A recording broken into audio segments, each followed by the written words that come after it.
Day 9 of the Irish Coast Cycle saw me waking in the beauty of Caraigh Lake, about 30 kilometres from Killarney, and today was going to be a massive day, but for a moment let's enjoy the birdsong.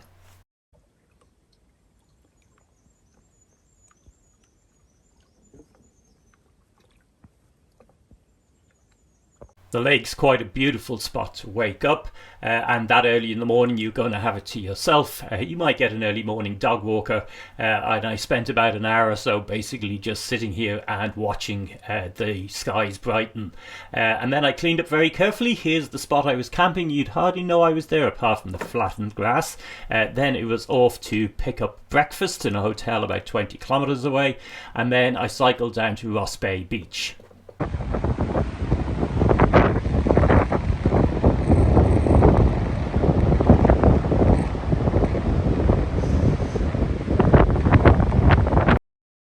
The far end of Rossbeigh beach where there are dunes was the other spot I had been considering camping the previous night. I just didn't make the distance, but that's a common place for people to camp.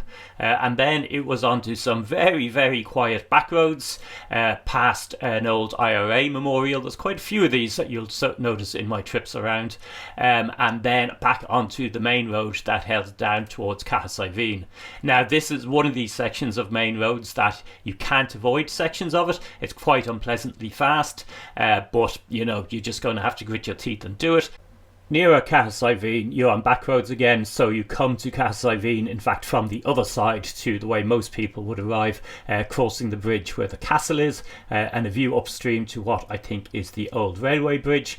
Worth spending a bit of time exploring Cahersiveen. There's some very old buildings in it that are worth a look at, particularly in the graveyard. And then it was down to the ferry to Valentia Island, the first ferry of this trip. The ferry crosses to Knightstown on Valentia Island, and this is in fact the classic Ring of Kerry we're following. I stopped there in the hotel for a lunch and a bit of a battery charge. Well worth spending some time cycling around Valentia Island, by the way, and if you have time, hike Bray Head.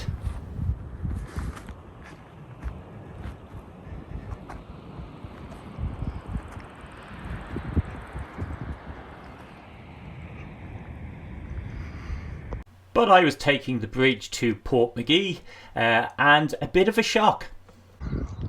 Sometimes you realise you should have paid more attention to the topography as well as the distance.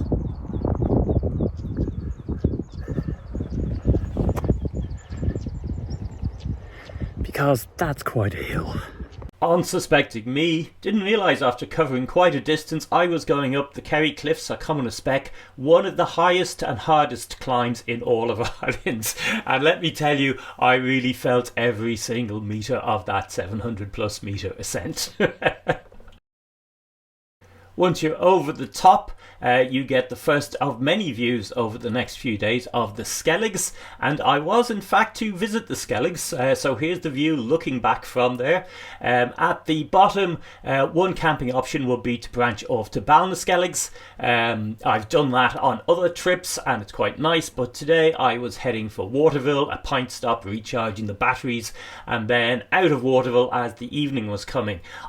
This day was characterised by rookie errors, and I was going to pay for it. I was doing quite a ridiculously long distance, in particular because there was a number of very significant climbs along the route, and I really wasn't that physically prepared for it. On the other hand, it was extraordinarily beautiful and only got more beautiful as the evening came in, but I was beginning to get a little bit time stressed because I was heading for Derrynane. It was still a bit of a way away, and I'd never been there before.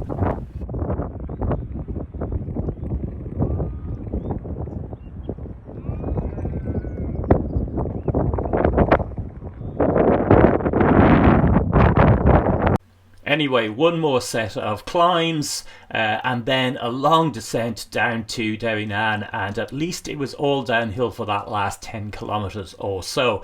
Derrynane, again, Derry in a place name indicates there used to be oak woods there, and there still are woods, but it's a spectacular historic location with a number of absolutely beautiful beaches, a water recreation area with a pier. This is pretty busy during the day, an abbey on an island, and a set of dunes. Quite a little paradise that's hidden away.